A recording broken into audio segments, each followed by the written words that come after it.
Oh, action, that's asking for a lot. I may not be able to deliver. Came to interview me for a project on, it was leadership is what you said. Okay, well, evidently a little high in the hopeful side of the equation. Let's see what I can provide. I was just working on the Stone Old Guardian Barley Wine label for 2009, so you guys just made it on. So, nice. Yeah. Cool. What else can I say about it, though? It doesn't really, you got a generic term, CSUSM, student team. What else can I use? Are you team rep? The first question I have for you is, how would you define leadership? Beats the hell out of me. Really, because I think there's those textbook versions which I read when I was in college, and it's been so long that I really don't recall what they said exactly. Yeah. I could probably use one of those right now. It can be difficult to define exactly. Leadership is that thing, you know somebody that you want to listen to them, to perhaps even go so far as to follow them, to take direction from them, to be inspired, hopefully, by them. These are all things that are difficult to put your finger on exactly why. And so I'm kind of asking the question back because it's a difficult one to answer, other than sort of like a standard answer. Yeah. I think it's just somebody that is able to exhibit those qualities, essentially. Yeah. No, that's perfect. Like that's perfect. Traits. Thank you. That's very, very nice, Mike.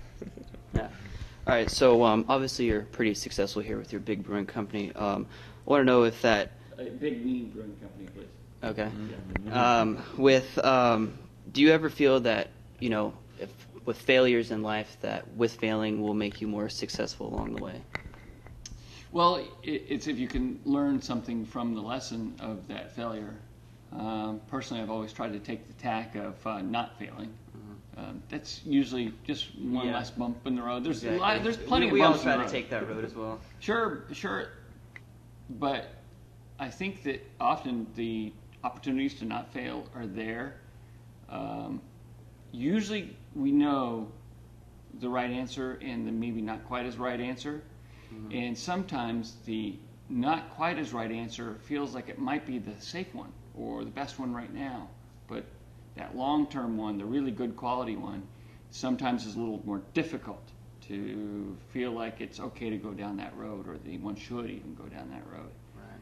But usually if you kind of follow that it's that part gut and part just plain brain, what do you know? Mm-hmm. And finding that right balance between the two of them can help lead to a lot of right answers. We've found our right answers from using some of our very guiding early principles of we wanted to do something that was amazing, and we wanted to do something that was really high integrity, because without those two things right there, stay home. We didn't start this to be mediocre. I think I saw a commercial on TV once say, kids were dreaming about what they wanted to be growing up, and it was sort of tongue-in-cheek, and it's like, I want to be a middle manager, and I want, yeah. You don't. That's not what initially drives you out of the house into the big, mean, ugly world out there. So we've used these two very guiding principles in all of our decisions, and sometimes it's not that hard when you actually go back to the very fundamentals of, well, is it amazing, and is it really high in its integrity factor for that particular decision? And there's a lot of decisions that get a lot clearer when you use a very simple methodology like that to kind of help you make the decision. Right. I answered my own way. It was good. Okay. It was good. Thank you. What else can I say here, Miles? I need to click anything on this? No, it's ready. So, the circuit. Is there Greg, please. Greg. Sorry. Is there a role model of leadership that you've looked up to help you get to the position that you've reached? I didn't have any very specific role models because I've always worked for myself. I've never had a real job. So I haven't had the benefit of having a mentor work in a full-time or in a career-style work environment. Okay. I did have some summer jobs and I had some odd jobs, but nothing that was ever anything close to a career-style job. As a result, I didn't have the benefit of finding somebody that I really learned a lot from over a period of maybe years or something. Right. But the one that you can't let him see this, but my father, of course, is somebody that I would credit for giving me a lot of insight into business and a lot of mentorship. He was an entrepreneur, and I just, Thanksgiving and Christmas would be more difficult if he hears me saying this, so don't share it with him. Absolutely. Thank you very much. Okay. So how would you describe your staff here? Your staff below, the people who are serving and stuff. The Stone team is made up of individuals, certainly. I mean, you look around everybody here, you see people who are unique unto themselves. Right. And we all have this commonality of loving great beer. It's very important when people come to consider working here and then eventually working here that they get what we're all about. It's I get it. Right. And our philosophies and our personalities and our style and the culture is really, really important to a company like this. Right. Because we're a philosophy-driven company. We're not focused on a dollar or on trying to convince somebody in the outside world that they should buy what we do. Instead, we're focused in on let's make sure we do an amazing job. Let's sure we steward properly this vision that we've kind of set up. And it's important that somebody kind of understands that. Otherwise, again, it helps you make the right kinds of decisions along your daily path. Right. And that leads actually to my next question. Critics say that usually that this generation in the workforce, they tend to be very high maintenance, and they have their own personal issues that people need to work around their issues and their schedules and so forth. So when you see someone that's not performing up to par and you see that they're not motivated, how do you instill motivation in them, and what kind of influence tactic do you use to maintain your leadership? Right. Well, so what you're saying is that your generation is a royal pain in the ass? Exactly. Yeah. Okay. Yeah. Yeah. True. No offense taken. Yeah, and none intended. We're like, okay. This current generation is actually really interesting because people have broken out in so many different ways, and culture has scattered in so many different ways. I personally find it interesting. When I was, say, in high school and in college, things were still more clumped. There were certain kinds of groups that you were in, and now things are just a lot more free flowing, and it's just the way the information travels and the internet and etc. It's really kind of changed the way people communicate. So, how do I motivate them? I think we motivate them by just being who we are as a company. We sort of have a company personality, and we're still on, at the beginning and the end of every day, we're still individuals within this company. So I think it's back to what I said earlier, just these fundamental approaches of figure out what you're all about, stick to it, keep a lot of focus. And I think that a lot of people, of your generation, or really just everybody that works in our company, gets a lot out of this focus. Like, I know why I'm here. I know what I'm here to accomplish. They may have a particular job that two people that are different in the company, but they kind of get the bigger picture of, this is cool. I like Stone because we make amazing beers, and we wouldn't even consider making something even if we could sell a ton of it. We're always good with local charities and community, and we're very involved with that. We like environmental approaches, and we don't do it because it's green. We just do it because there's some right things to do and some not as right things to do. That we like diversity within the organization. I don't care, anything about you. You're going to show up to work, and you're going to be great at your job, and then you get what we do. The rest can be diversity. You can do, all kinds of people and cultures and personal likes and dislikes, and I think that's cool. It helps everything kind of flow. Yeah, and so I think that's part of the motivation. Definitely. It is to me, and actually I think that's something I can relate. Right. You know, cross that generational line. Gap. Maybe it's not a gap. Yeah, it's a bridge over again. Yeah.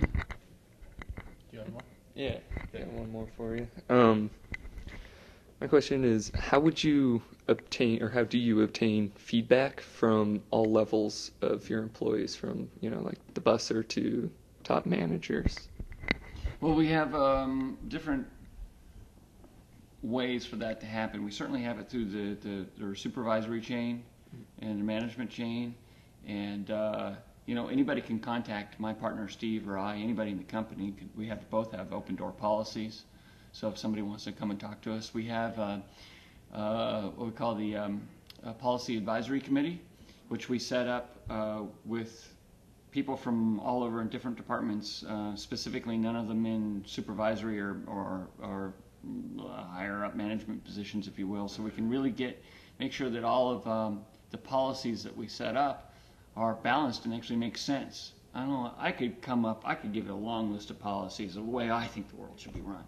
And I can tell you, the way I think the world should be run isn't the same as the way everybody else should think, which doesn't make sense to me.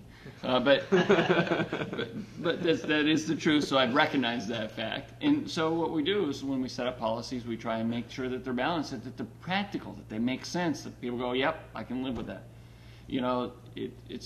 It's interesting that when you do it that way, you get a lot of consensus. Like, for instance, we have a after shift beer policy.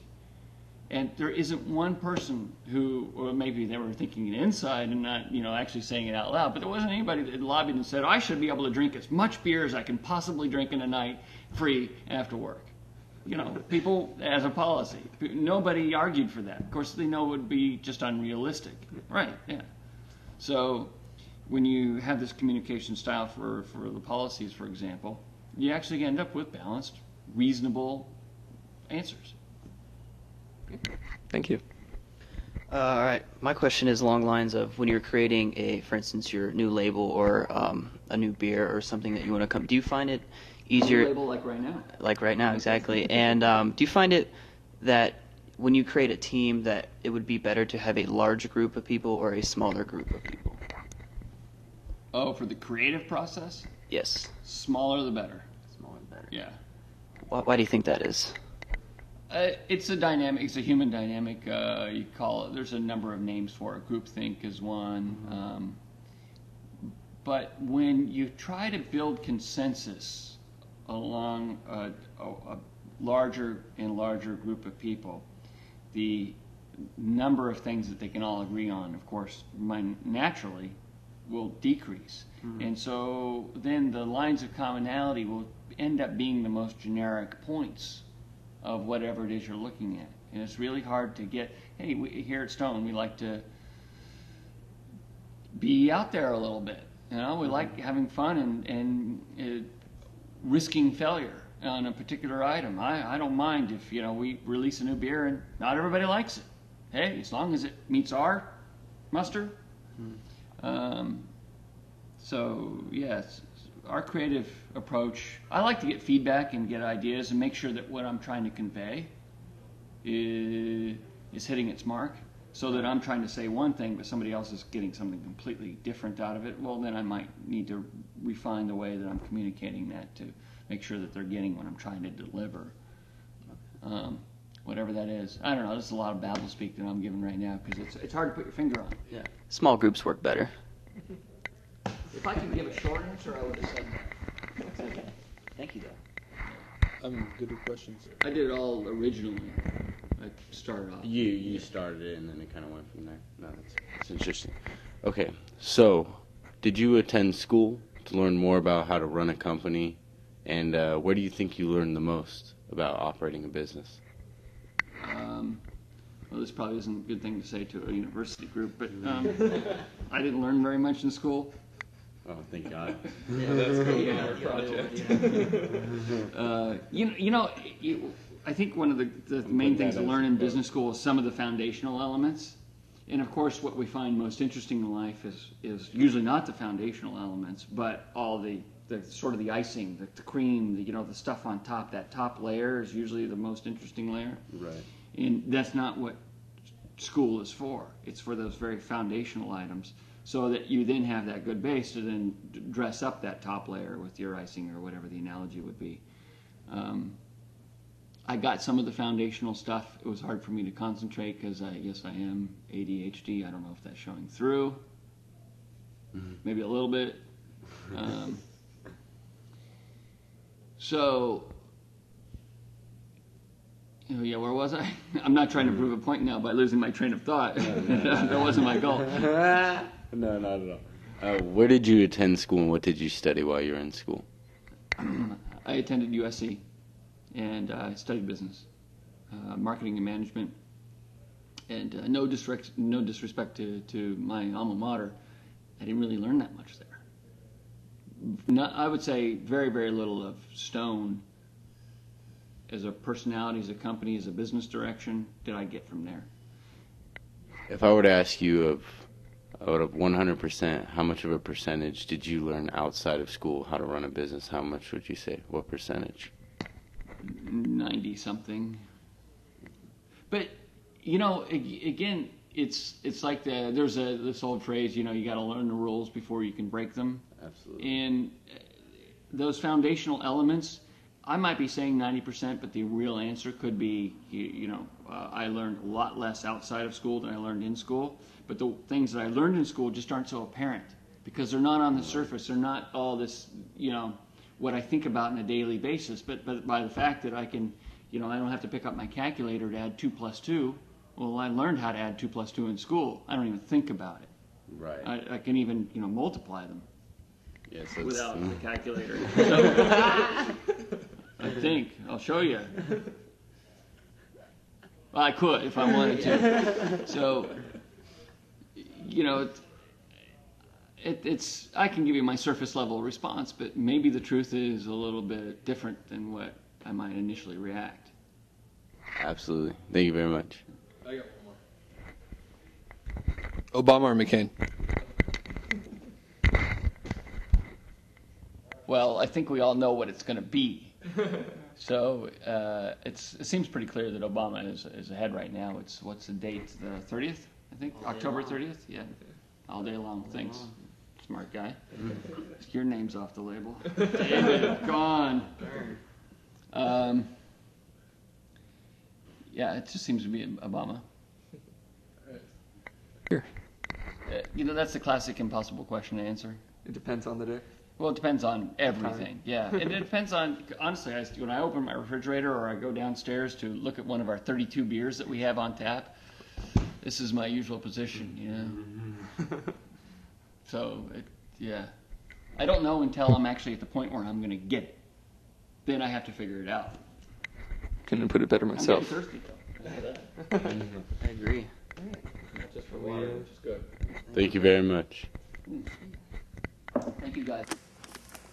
Good. All right, we're going to wrap up the interview. Do you have any final suggestions for life as a leader? Words of wisdom? Well, you know what? I actually do. My principal suggestion for anybody that's going into the business world or any world these days, today you get to follow what you love even more than I think any time in recent history. That it's viable, following your crime of passion, whatever it might be. Work on that foundational stuff like you guys are doing. Hey, school's a good place to do it. You get that base, and then you can work off of that. But we have a very world today in which you can stay out of the mainstream and you still get a lot done and still be very successful, or create your own new version or vision, much like we've been able to do. But there's a lot of really cool people with cool companies and just ways of thinking that, because of the way communication is, they can connect and they can be far apart and they can get together and do interesting things. And my favorite things in the world are all done by people who are very passionate about what they're doing. So I think that's kind of fun. Yeah. Well, thank you very much for your time. Well, thank you. And by the way, this is the Stone Old Guardian Barley Wine 2009 edition label that I'm working on, and I should be almost wrapped up with it here. I go off a little bit about philosophy and food. Food's very important. Non-commodity, artisanal, small, organic. You should be a vegetarian, by the way. Me too, I'm not, but I should be. Okay? Yeah, let's try and save this world, shall we? Because it's a good one, and we're not doing a good job so far. So we are looking to you guys. I'm going to do my part, I promise that. But we're definitely looking to you guys to help. Your generation, this is a collective thing. Save the world! For us, so. You guys got a lot of pressure, really. Because, it went from... although I was born in the 60s, I didn't sort of grow up in the 60s, but in the 60s culture, they had all these save the world, we're going to change things, we're going to, really change the way, and they had a good start, but it was based not in a healthy dose of realism and pragmatism. And we have this healthy dose of realism and pragmatism today. And I think that actual change of, whether it's environmental, political, social, etc., I think we're on the verge of actually being able to get this groundswell up enough where it's combined with idealism and pragmatism at the same time so that it can actually be effective. And I see things changing in the way that they've changed in the craft brewing industry, and a lot of artisanal things that I was sort of referring to, and the way people think to allow that, levels of personal responsibility, all that are changing. And I see a pretty good future ahead. Maybe. I got a lot of hope. Yeah, well, that's a fun note to end on. Thank you very much. Cheers.